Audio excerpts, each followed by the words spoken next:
নমস্কার বন্ধুরা, SI tuition academy YouTube চ্যানেলে তোমাদের ওয়েলকাম। আজকের আমাদের আলোচ্য বিষয় হলো ষষ্ঠ শ্রেণী বা ক্লাস 6 এর বাংলা প্রশ্নপত্র। বিষয় বাংলা, সময় 1 ঘন্টা, পূর্ণমান 30 নম্বরে তোমাদের পরীক্ষা হবে। প্রথম পর্যায়ক্রমিক মূল্যায়ন 2025। তো তোমাদের সিলেবাস কী কী থাকছে একবার দেখে নাও।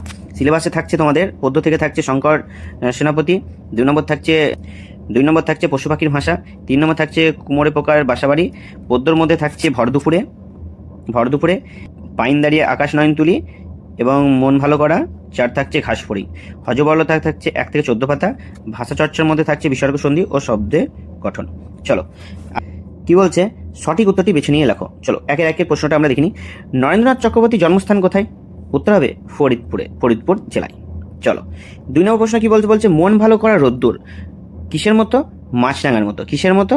মাছরাঙার মতো। চলো 3 নম্বর প্রশ্নটা দেখে নাও। বলছে পশু পাখির ভাষা গল্পটি কে লিখেছিলেন? কি উত্তর কি হবে? সুবিনয় রায়চৌধুরী। উত্তর কি হবে? সুবিনয় রায়চৌধুরী। চলো 1-4 প্রশ্নটা দেখে নাও কি বলছে প্রায় কত ইঞ্চি লম্বা হলে কুমড়ে পোকা গাঁথুনি ক্ষান্ত করে? উত্তর হবে 1.25 ইঞ্চি। উত্তর কি হবে? 1.25 ইঞ্চি। চলো 5 নম্বর প্রশ্নটা দেখে নাও। বলছে নিচে দেওয়া উদাহরণগুলির মধ্যে বিসর্গ সন্ধির উদাহরণ হলো কোনটি? উত্তর হবে ওপরে সবকটি। উত্তর হবে ওপরে সবকটি। চলো 6 নম্বর প্রশ্ন কি বলছে সন্ধিতে স্বরসন্ধি আর স্বরসন্ধিতে নতুন সন্ধি তৈরি হলে এটাকে কি বলে? এটাকে বলে স্বরসন্ধি। এটাকে কি বলে? উত্তর হবে স্বরসন্ধি। চলো 7 নম্বর প্রশ্ন কি বলছে নিচের কোন শব্দটি মৌলিক শব্দের উদাহরণ নয়? উত্তর কি হবে? মা, নাক, গাইতে না জল? উত্তর হবে গাইতে। 8 নম্বর প্রশ্ন কি বলছে অন্য শব্দটির ব্যুৎপত্তিগত অর্থ অনুসারে বোঝাও। ভালো, ভাত, চাল না যে কোনো খাবার? উত্তর হবে যে কোনো খাবার। চলো 9 নম্বর প্রশ্ন কি বলছে পঞ্চমীতে অনেক ঠাকুর দেখা হলো। পঞ্চমীতে শব্দটি হলো বিশেষ্য, বিশেষণ, সংখ্যাবাচক না পূরণবাচক শব্দ? এটি হবে পূরণবাচক শব্দ। চলো খুব সংক্ষেপে নিচে প্রশ্নগুলি উত্তর দাও। চলো 1 নম্বর প্রশ্ন কি বলছে কাস্টং সাহেবের পুরো নাম কি? উত্তর কি হবে? কাস্টং সাহেবের পুরো নাম হলো রিউবেন কাস্টং। 2 নম্বর প্রশ্ন কি বলছে কুমোরে পোকা কি দিয়ে বাসা বানায়? উত্তর হবে কুমোরে পোকা নরম মাটি দিয়ে বাসা বানায়। 3 নম্বর প্রশ্ন কি বলছে 2-3 নম্বর প্রশ্ন কি বলছে দেখো মন ভালো করা রোদ্দুর কিসের মতো? উত্তর হবে মন ভালো করা রোদ্দুর মাছরাঙা পাখির গায়ের মতো। 4 নম্বর প্রশ্ন কি বলছে ঘাস ফড়িংয়ের সঙ্গে কার গলায় গলায় ভাব হয়েছিল? উত্তর হবে ঘাস ফড়িংয়ের সঙ্গে কবি অরুণ মিত্রের গলায় গলায় ভাব হয়েছিল। চলো 3 নম্বর টপিক কি বলছে দেখো। 3 নম্বর টপিককে বলছে যে কোনো 6টি প্রশ্নের উত্তর দাও। চলো 3-এর 1-এর প্রশ্নটা দেখে নাও কি বলছে বিসর্গ সন্ধি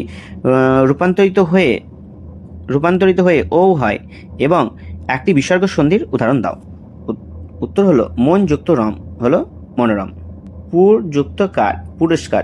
এখানে বিসর্গ সন্ধি কি সন্ধিতে রূপান্তরিত হয়েছে? উত্তর হবে সন্ধিতে রূপান্তরিত হয়েছে। 3-এর প্রশ্নটা দেখে নাও কি বলছে আবিষ্কার শব্দটি সন্ধি বিচ্ছেদ করো। দেখো উত্তর হবে আবিযুক্ত কার আবিষ্কার। 3-4 প্রশ্নটা দেখে নাও বলছে মৌলিক শব্দের সঙ্গে যৌগিক শব্দের একটি পার্থক্য লেখো। উত্তর হবে মৌলিক শব্দ অবিভাজ্য, যৌগিক শব্দ হলো বিভাজ্য। চলো 3-5 প্রশ্নটা দেখো কি বলছে দাদু 79তম জন্মদিন 27শে আশ্বিন পালিত হবে। বাক্যটি থেকে সংখ্যাবাচক এবং পূরণবাচক শব্দ খুঁজে নিয়ে আলাদা করে লিখো। চলো এটা তোমরা নিজে করে দেখাবে। তার মধ্যে আমি সংখ্যাবাচকটা বলেছি। সংখ্যাবাচক মানে যে এখানে যেটা সংখ্যা বোঝাবে সেটা হচ্ছে সংখ্যাবাচক। পূরণবাচকটা তোমরা বের করে উত্তরটা করবে। এটা তোমাদের কাজ থাকলো, হোমওয়ার্ক। চলো বিসর্গ সন্ধি কাকে বলে? উত্তর হবে বিসর্গের সঙ্গে স্বরসন্ধি বা ব্যঞ্জন ধ্বনি যুক্ত হয়ে যে সন্ধি হয় তাকে বিসর্গ সন্ধি বলে। চলো 3-7 প্রশ্নটা দেখে নাও কি বলছে একটি যৌগিক শব্দের উদাহরণ দাও। উত্তর হলো ডাক্তারবাবু। 4 নম্বর পয়েন্টে কি বলছে নিচের যে কোনো 4টি প্রশ্নের উত্তর দাও। চলো 4-1 প্রশ্নটা দেখে নাও হজবরল এর লেখক সুকুমার রায়ের রুমাল কোথায় ছিল? ঘাসের ওপর। এটা একটু টাইপে মিস্টেক আছে, এটা কি হবে? রুমাল।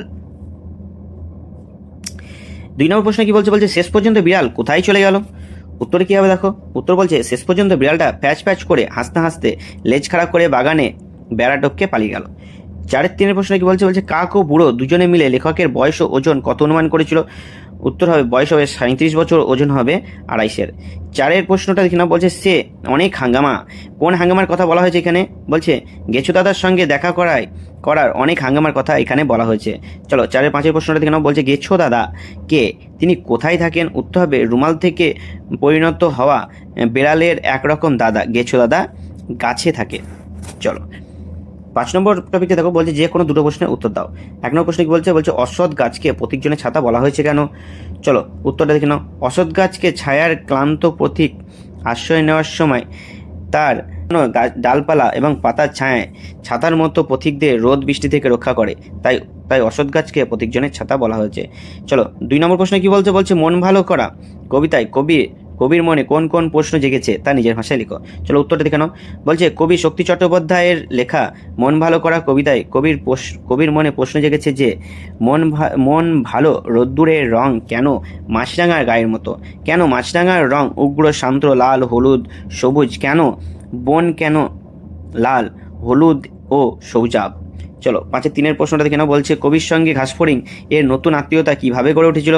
উত্তর হবে ঝিরঝিরে বৃষ্টির পর কবি যখন ভিজে ঘাসের ওপর পা দিয়েছেন তখন ঘাসফড়িং সবুজ মাথা তুলে বহু খেলা দেখালো।